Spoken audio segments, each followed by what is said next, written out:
খোদা হাফেজ। চাঁদের দেশ, চাঁদের দেশ চিনেন?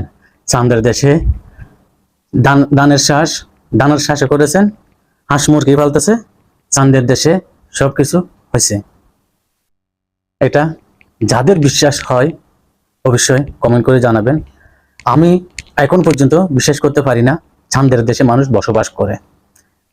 শুনেন, এটা একটা ছাদ, এটা আপনার আমি কখনো ছাদটা কিন্তু দেখতেছি, সানটা কিন্তু দেখতেছি, একটি তারা বলে 7টা পৃথিবীর সমান। তাহলে চিন্তা করে দেখেন, একটি তারা যদি 7টা পৃথিবীর সমান হয়, সানটা তো এরকম নাকি? পুরো সানটা কিন্তু এরকম না, কোনো কুটি আছে নাই। তাহলে একটি তারা যদি 7টা দুনিয়া পানো হয়, তাহলে সানটা কত উঁচু। তাহলে চাঁদটা কি এই যারা চাঁদের দেশে বসবাস করে, আল্লাহ তাআলা কি তাদের জন্য কি চাঁদটা কি এরকম কি সিদ্ধ করে লাগছে? সিদ্ধ করে লাগছে? হ্যাঁ, তারা যে রকেটটা ঢোকার জন্য আর একটা বিষয়, আর আল্লাহ তাআলা যে একটা জিনিস যে বা দিছে এটা নির্ধারিত কোনো একটা জায়গায় বসাইছে তো, হ্যাঁ বসাইছে, ওকে। তাহলে দেখেন, এই এখন নাকি এই গোড়াইয়ারা সাদাইয়ারা নাকি এই আমেরিকা রকেটের মাধ্যমে তারা চাঁদের দেশে যায় বসবাস করে।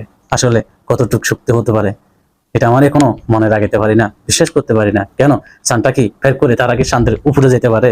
তাহলে চাঁদের উপরে গেলে কি, আমরা যে জানি ছোটবেলা থেকে আমাদের নিচে মানুষ আছে, আমরা যত গর্ত করি তত পানি উঠে, যত গাত্তা করি তত কি উঠে, পানি উঠে। তাহলে পানির নিচে যেতে যেতে আরেকটা আসমান আছে, তাহলে আসমানের নিচে আরেকটা দুনিয়া। তাহলে আমরা শুনতে পাচ্ছি আমাদের উপরে আরেকটা দুনিয়া আছে। তাহলে আমাদের চাঁদের উপরে কি কি থাকতে পারে?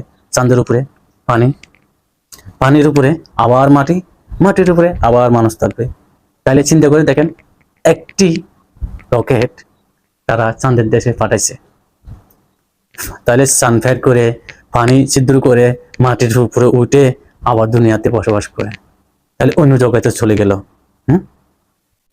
যার যার বিশ্বাস হয় কমেন্ট করবেন, যার যার বিশ্বাস হয় না শেয়ার করবেন।